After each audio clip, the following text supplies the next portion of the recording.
Hello and welcome. My name is Jennifer and I will be your teacher for today's workshop entitled Helping Children Manage Their Emotions.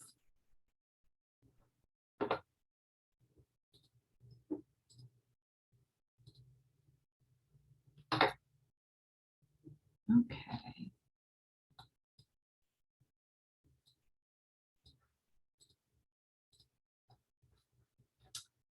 We have 3 goals for today's workshop.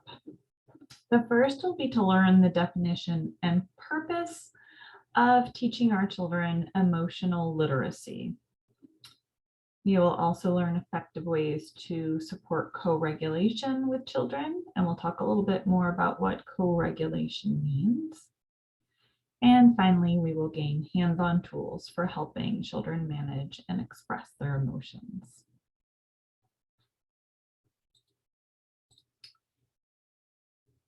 So first, let's start with the term emotional literacy. Emotional literacy is a catch-all term that refers to a person's ability to identify, understand, and respond to others in a healthy manner. So we usually talk about textual literacy or reading skills, and emotional literacy is similar in that it has a number of skills that develop and increase over time and with age and maturity levels.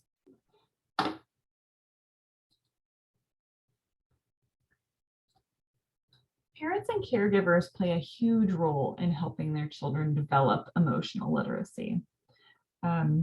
We come alongside them when they are feeling dysregulated. We model for them healthy expression of our emotions. And that is what this class aims to prepare you to do. Give you tools to support your child as they grow in their capacity to express their emotions and to manage social situations. But of course, you as their parent are the most important tool that they can have. So always focus on building that secure, attached relationship and using these tools as a way to support that relationship.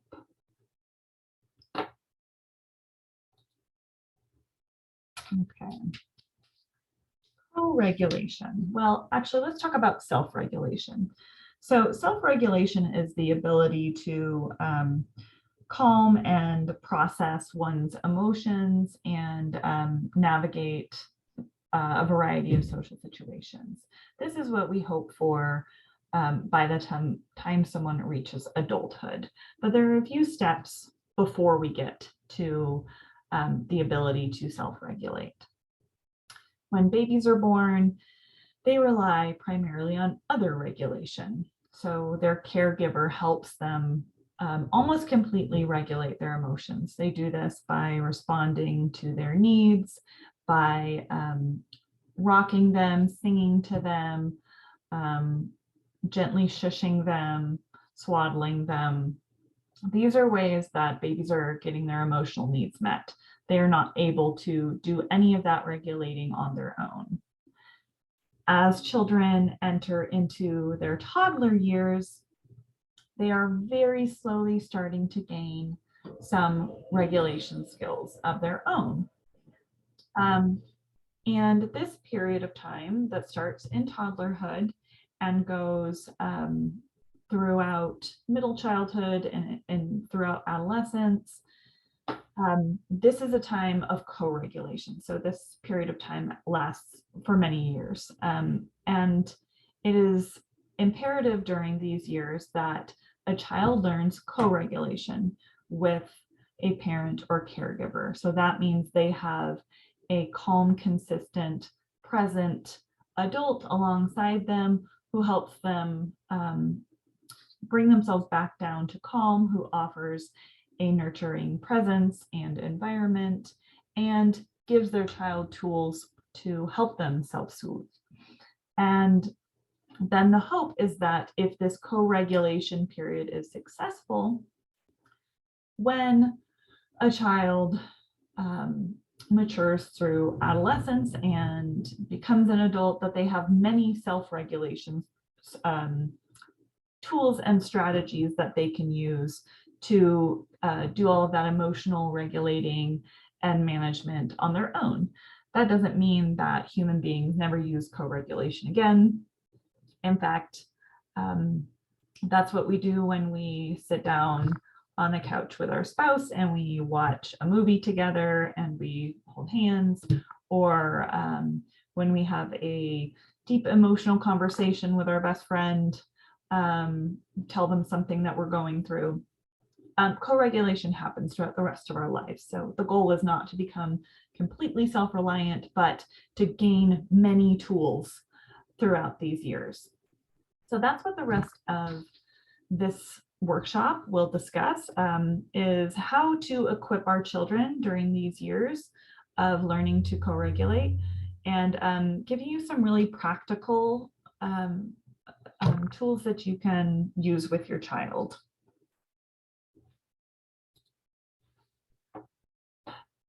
We've put these tools into 5 categories. The first is breath work, which is a different way of talking about breathing, but this is very intentional breathing. A calm down basket, using art to express emotions, and family rituals. We will not be talking about games today. Okay. Beginning with breath work. So the definition for breath work is conscious controlled breathing done especially for relaxation, meditation, and therapeutic purposes. Breath work can be a really powerful tool for children because it's something they can control themselves. It's right at their fingertips, no matter where they are. And if we can, as their parents, try to make it fun, interesting, and imaginative, then our children will be much more likely to use these breathing tools when they most need them. So not everything will appeal to everyone. Try what sounds most appealing to you and your child, and really have fun practicing it. Like I said, we want to create really good associations with breath work. We never want to force it for children. If we introduce it during a time of calm and with an atmosphere of fun and interest, then during times of dysregulation or emotional distress, children will gravitate towards the thing that felt good when they were practicing it. All right, let's start with animal breathing. Animal breathing is a very fun and imaginative way to introduce breath work. Most children have a favorite animal or develop a deep interest in animals. So if these 4 types of animal breathing aren't your favorite, you can probably use your child's favorite animal as the inspiration to create your own kind of animal breathing. But we'll just talk about 4. And I will read the description to you first, and then I will demonstrate it for you. Okay, so let's start with whale breathing. First of all, sit crisscross applesauce. Sit up nice and tall and take a deep breath in. Hold it while you count to 5 with your fingers, and then tilt your head up to blow it out the blowhole. You can also put your hands on top of your head to create the blowhole when you blow it out. So whale breathing looks like this.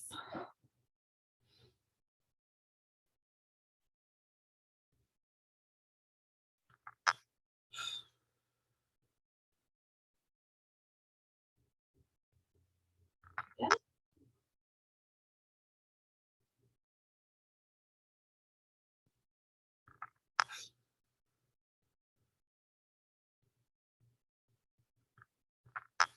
That's whale breathing.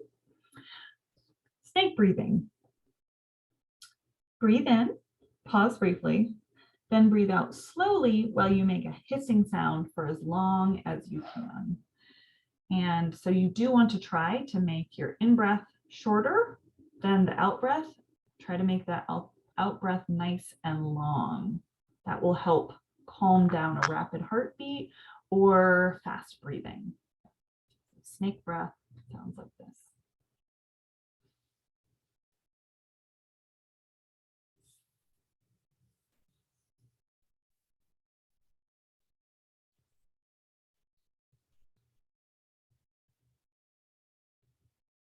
You can hear that that out breath was nice and long compared to that relatively short in breath.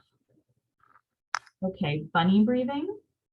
This one's fun. It can be done sitting down, crisscross applesauce, or you can add in some movement.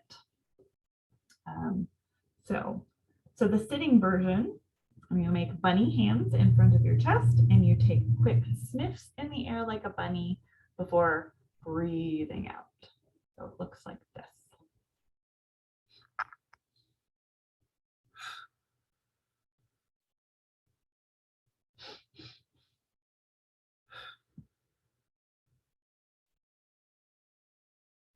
If you'd like to add some movement to that, you can add hops along with your bunny in breaths. And then finally, your bumblebee breath. Breathe in and pretend you are smelling a flower. As you breathe out, make a humming bee sound.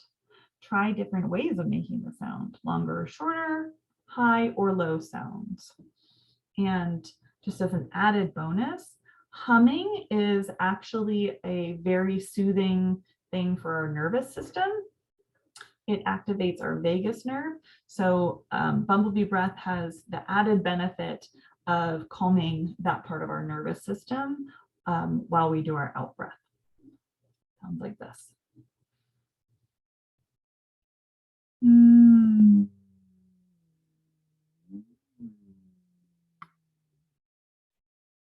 Or just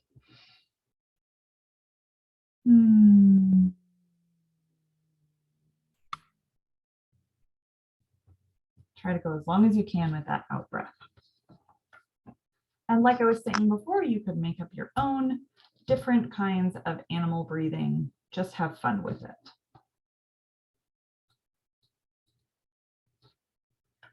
All right, shape breathing is our next category of breath work. This is a great option for children who really need a visual aid when they are doing breath work. So ask your child which one of these shapes appeals to them and the exercise that goes with it. You will need something in the shape of each of these objects. So we have some of these printouts on our Padlet, which are available to print. So this is an example of a visual aid for square breathing. So again, I will read through the description of the exercise and then show you. So for square breathing, start at the bottom right of the square, breathe in for 4 counts as you trace the first side. Hold your breath for 4 counts as you trace the second side. Breathe out for 4 counts as you trace the third side. And then again, hold your breath for 4 counts as you trace the final side. So that looks like this.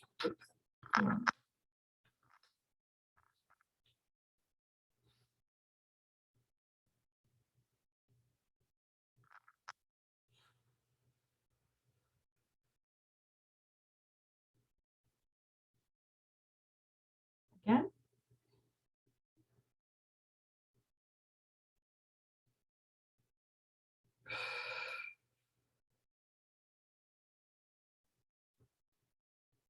And done. So that's square breathing.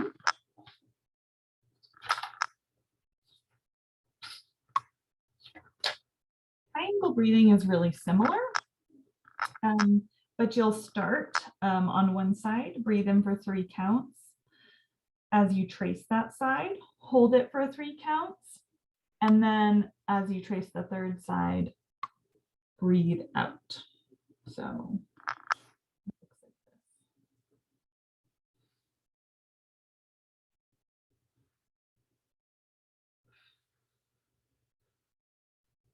again.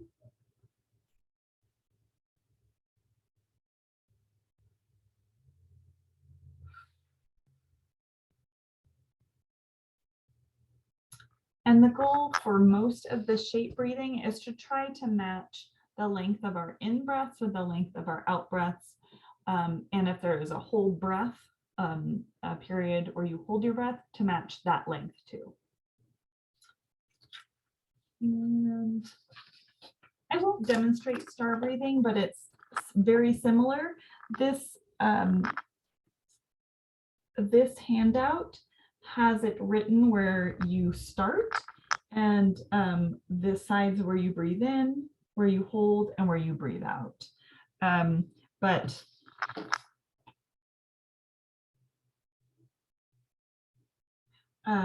you should try this 5 times. And then finally, we have lazy 8 breathing. So for lazy 8 breathing, this is like an infinity symbol or an 8 on its side. You always start in the middle. And on this side of the lazy 8, we will breathe in.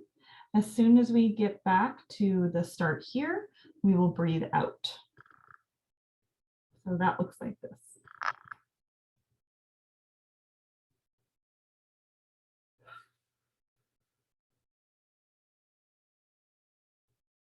Okay.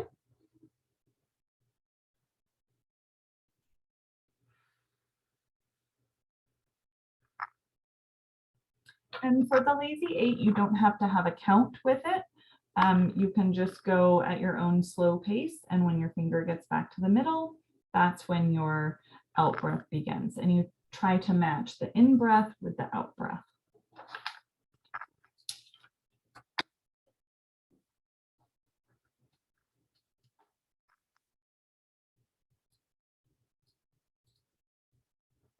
Okay. Props can really help create interest for children in playing around with breath work. So using a tool like bubbles, just plain old kids bubbles that they might already have in their rooms, you can use the bubbles to practice taking deep breaths in and slow and controlled out breaths. So when you're discovering this with your child, when you're first introducing it, ask them to try blowing out really fast and hard and see what happens. They're probably not going to be able to blow a bubble because that's it's just too hard to blow the bubble. But if they try to slow their breath down and make it more controlled and concentrated, then they can blow a bubble. So that's the kind of breathing that's going to help them calm down. So that would look something like this.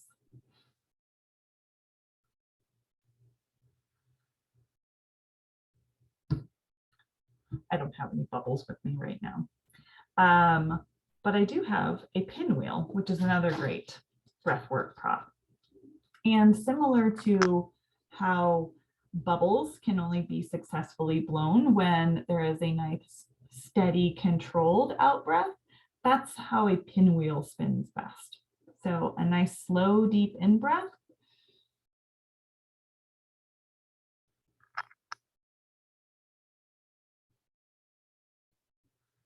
And a controlled and long out breath. If you're playing around with this and introducing this prop to your child, you can both try doing what happens when we do fast breathing like this.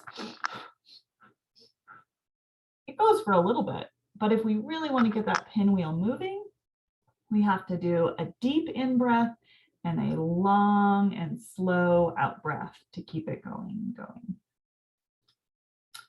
So that's a very helpful prop. You can use a feather and also show how a slow, steady, and controlled out breath can move the feather at a controlled rate, whereas if you blow really fast, the feather is just going to fly away.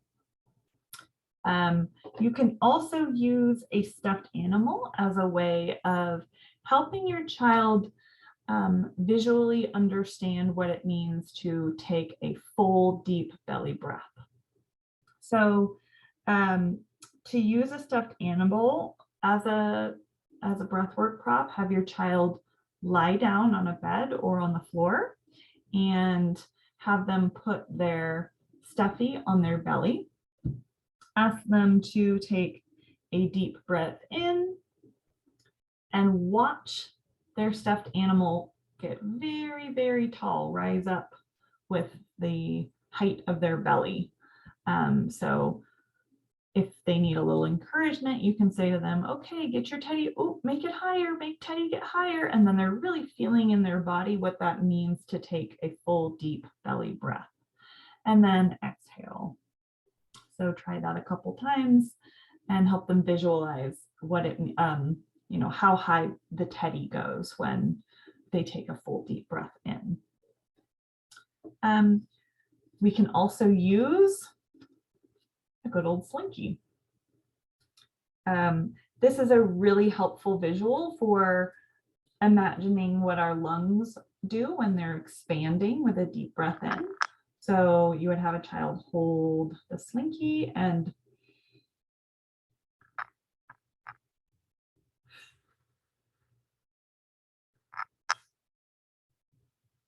then maybe give them a challenge to stretch that slinky out even more, taking an even deeper breath in.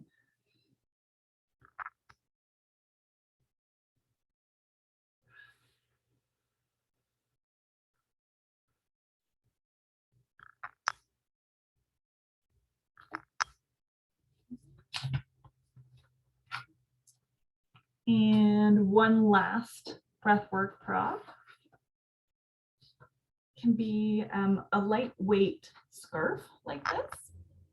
This can either be made of silk or a sort of synthetic silk for a less expensive option, but something that is sheer and very lightweight so that your child's breath can move it. So again, play around with what happens when I take a deep breath in and I blow out really fast versus when I take a deep breath in and I blow out very slow and a very long breath. So here's a fast breath. The scarf only stays up for a second. But what if I draw out my breath? Can I make the scarf stay up for much longer? Let's see.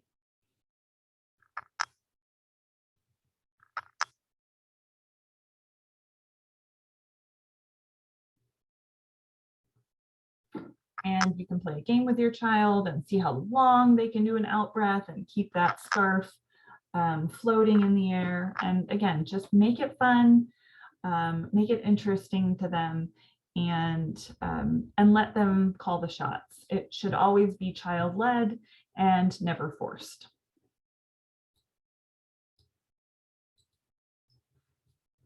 Okay, our second tool for teaching emotional literacy is a calm down basket. And a calm down basket can be a literal basket where you keep a lot of tools, or it can really just be a list of things that you use to help your child calm down when they're upset. This can include a calm down bottle. This is something you can make at home. That's this picture right here. And it really just involves a water bottle and some food coloring and glitter. And you can make it for very inexpensive at home. A poppet, these are very popular right now. A stuffy for cuddling. You can choose relaxing scents like lavender for them. Play-Doh, paper to rip, a fidget spinner, a stress ball like this, something that helps children be allowed to squeeze and feel their anger. Bubble wrap for popping or stomping on.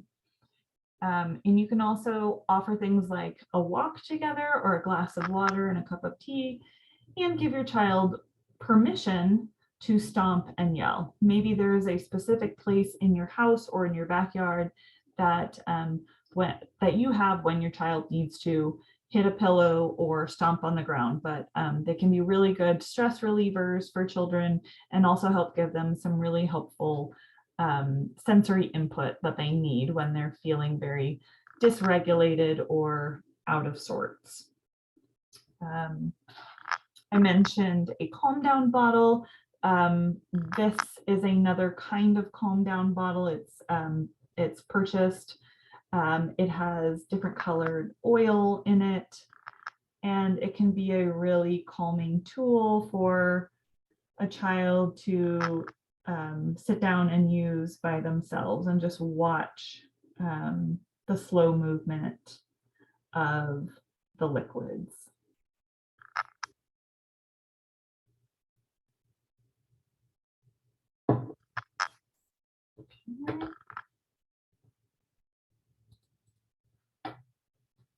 Our third tool for developing emotional literacy is using art for expressing emotions.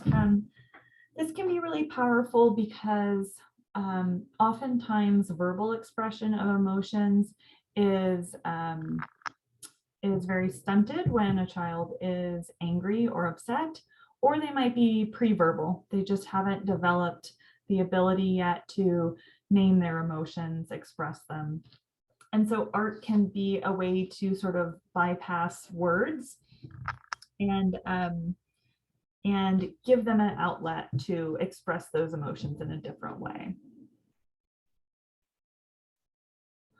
Okay, we have a couple ideas for that creative expression. Something as simple as a very open-ended question or prompt. Draw or paint how you're feeling. It's a very easy way for children to begin. They might just start with one color, or if the emotion is something like anger, they might do a very rapid kind of drawing, and that's okay. There doesn't have to be any more than that. It can be that simple. Puppet therapy is also a really great imaginative tool. It can help your child kind of move through a difficult interaction or experience that they've had. So you can ask your child if they would like you to be one of the puppets, and they can be another one, and you can act out a scene, but really leave that up to them and do what feels right in the moment. Fill in the blank poems are a really great idea for building emotional literacy in school-age children. So after they begin to write, you can create really simple poems together, which helps them build imaginative language to express how they're feeling. So an example of this would be, my happiness is the color blank, or my sadness is the color blank, and let them write that in. Or my anger is as blank as a blank. And you can give them your own examples, or you can just let them decide, really depending on their age and how much support and scaffolding they need. And finally, try creating a collage together. You could say, let's create a collage for sadness, and maybe you're going to find a lot of blue objects, or you're going to find some clouds, or you're going to find a rainy day, and and just find those images together and paste them all onto your collage board.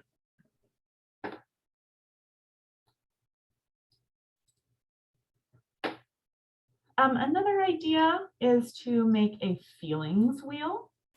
The one that we have pictured here and that I have with me today is from a kit.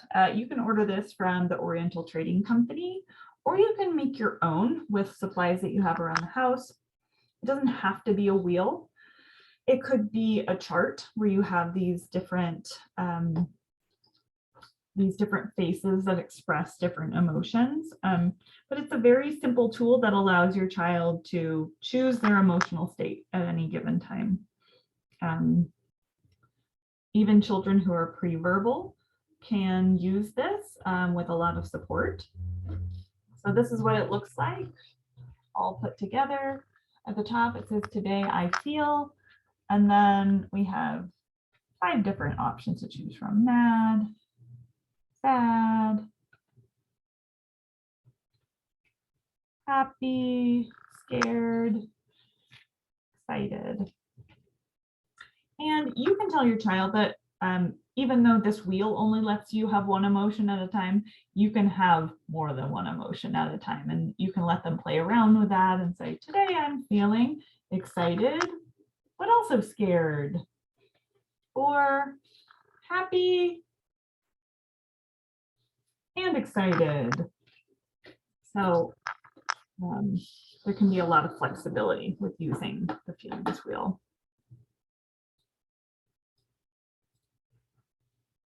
Okay, family rituals. So this is a little bit of a change of pace. This is not a tangible tool, so to speak, but this is something that might appeal to you and your family.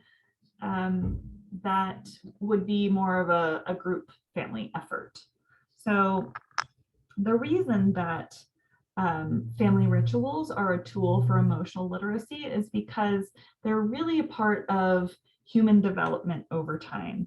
So humans have had rituals, both small and big, for millennia, and they can be individual or communal ways of emotionally moving from one time to another. So a ritual might be something that ushers in a new season or celebrates the birth of a child, but whatever it is, it marks the passage of time. And we have, as a Western culture, become very detached from this part of human history, but it's something that we can bring back in to our own family and our family culture, and make it a really comforting and soothing part of our family routines and rituals.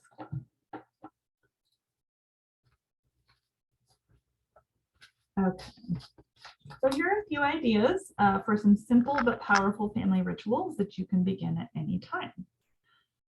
A prayer or a blessing.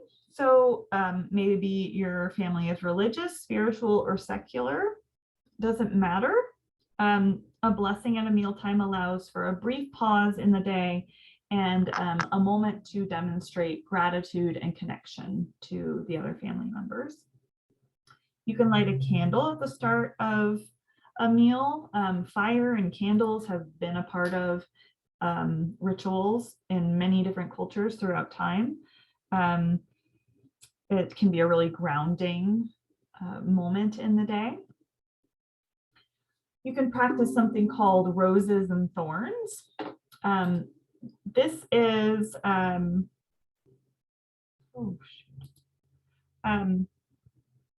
this can be done at mealtime, or it can be done really at any time of the day, where you take turns and have each family member share a rose or a good part of their day, and then a thorn or a not so good part of their day. A lot of people also call this highs and lows. You can create a gratitude jar. So you would regularly write down things that you're grateful for on small pieces of paper, and just stick them in the jar and sort of go about your life. and decide once a month or maybe every 3 months, we're going to sit down as a family and take out all of the strips of paper from the gratitude jar and read them aloud and just reflect a little bit on all the things that we are grateful for. A memory jar is very similar to a gratitude jar. So just on a daily or a weekly basis, writing down special memories that you've had, things you've done as a family, or even special moments throughout your day individually, things you want to remember, putting them in the memory jar, and then having a designated time where, as a family, you sit down and go back through all of those memories and just enjoy them together. And finally, a bedtime check-in. So save a few minutes around bedtime for an emotional check-in with your child. This helps them end the day with a moment of connection, because bedtime is a separation from you, and it can be a scary time for some children. And just having that moment of connection where you review your day, or just have a few moments to talk, can feel really supportive and help your child fall asleep quickly and have a good night's sleep.